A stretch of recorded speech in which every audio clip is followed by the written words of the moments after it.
છે સુરત, સ્માર્ટ સિટીના દાવા કરતું સુરત, વિકાસના મોડેલ તરીકે ઓળખાતું સુરત.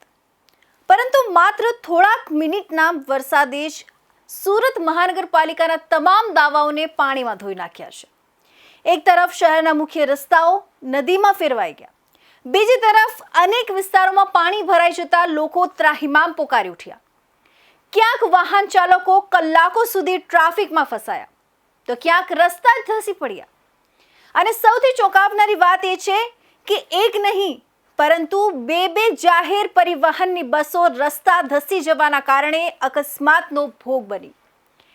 પાંડેસરામાં બીઆરટીએસ બસ ખાડામાં ફસાઈ અને મુસાફરો ઈજાગ્રસ્ત બન્યા, તો પાલ આરટીઓ સર્કલ પાસે ઇલેક્ટ્રિક બસ સીધી ધસી પડેલા રોડમાં ઉતરી ગઈ. પ્રથમ વરસાદે જ કરોડોની પ્રી મોન્સૂન કામગીરીના દાવાઓ સામે અનેક સવાલો ઊભા કરી દીધા છે.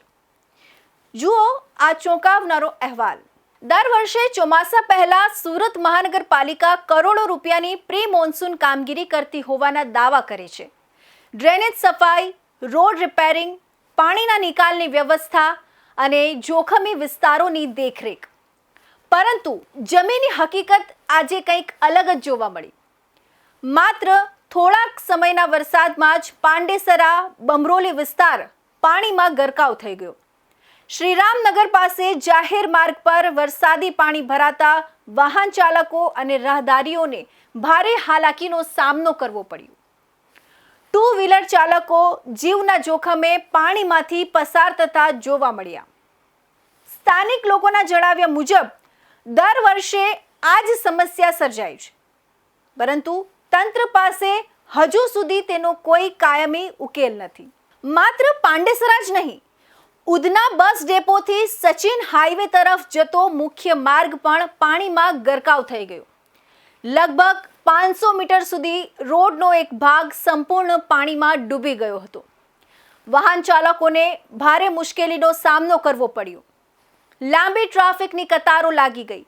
લોકો કામ ધંધે જવા નીકળ્યા હતા, પરંતુ વરસાદ કરતાં વધુ તકલીફ તેમને મનપાની નબળી વ્યવસ્થાના કારણે પડી રહી હતી. સ્માર્ટ સિટીના દાવાઓ વચ્ચે મુખ્ય માર્ગો પર આવી સ્થિતિ લોકોમાં રોષ પેદા કરી રહી છે. પરંતુ સૌથી ગંભીર ઘટના સામે આવી પાંડેસરાના ગણેશનગર વિસ્તારમાં, કે જ્યાં ગોકુલધામ આવાસ સામે અચાનક રોડ ધસી પડ્યો. રસ્તા નીચે મોટું પોલાણ સર્જાયું. ખાડામાં વરસાદી પાણી ભરાઈ જતા જોખમ નજરે પડતું નહોતું, અને એ જ સમયે ત્યાંથી પસાર થઈ રહેલી બીઆરટીએસ બસ સીધી ખાડામાં ફસાઈ ગઈ. ધડાકા સાથે બસનો આગળનો ભાગ ખાડામાં ઉતરી ગયો. આ અકસ્માતમાં 10 થી 12 મુસાફરો ઈજાગ્રસ્ત થયા.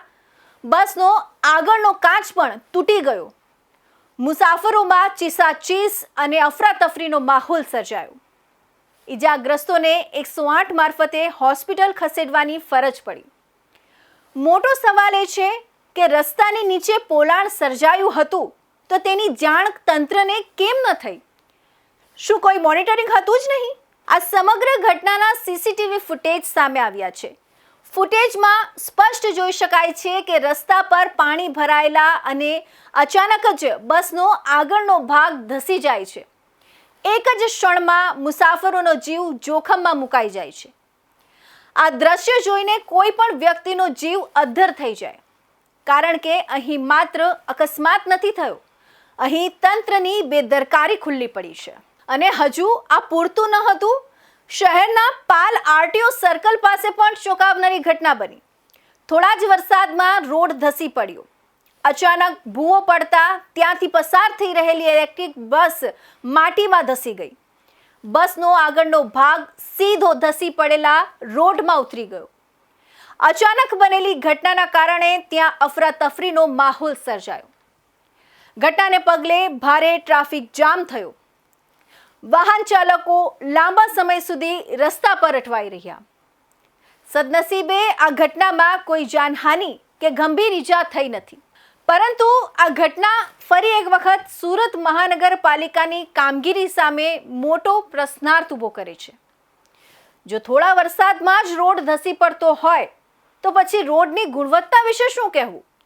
જો પ્રી મોન્સૂન કામગીરી ખરેખર થઈ હોત તો શું આવી ઘટના બનતી? એક જ દિવસમાં પાંડેસરા, બમરોલીમાં પાણી ભરાયા. ઉધના સચિન રોડ પાણીમાં ગરકાવ થયો. પાંડેસરામાં બીઆરટીએસ બસ ખાડામાં ફસાઈ અને પાલ આરટીઓ સર્કલ પાસે ઇલેક્ટ્રિક બસ રોડ ધસી જવાના કારણે અકસ્માતનો ભોગ બની. આ તમામ ઘટનાઓ માત્ર સંયોગ નથી. આ શહેરના ઇન્ફ્રાસ્ટ્રક્ચરની વાસ્તવિકતા દર્શાવે છે. આ શહેરના રસ્તાઓની ગુણવત્તા પર સવાલ ઉઠાવે છે. અને સૌથી વધુ, કરોડોની પ્રી મોન્સૂન કામગીરી ક્યાં થઈ તેવો પ્રશ્ન ઊભો કરે છે. સુરત મહાનગરપાલિકા દર વર્ષે વરસાદ પહેલા તૈયારીઓના દાવા કરે છે, પરંતુ પ્રથમ વરસાદે જ દાવા અને હકીકત વચ્ચેનો તફાવત લોકો સામે લાવી દીધો છે. રસ્તા ધસી રહ્યા છે, પાણી ભરાઈ રહ્યું છે, ટ્રાફિક જામ સર્જાઈ રહ્યું છે અને લોકોના જીવ જોખમમાં મુકાઈ રહ્યા છે.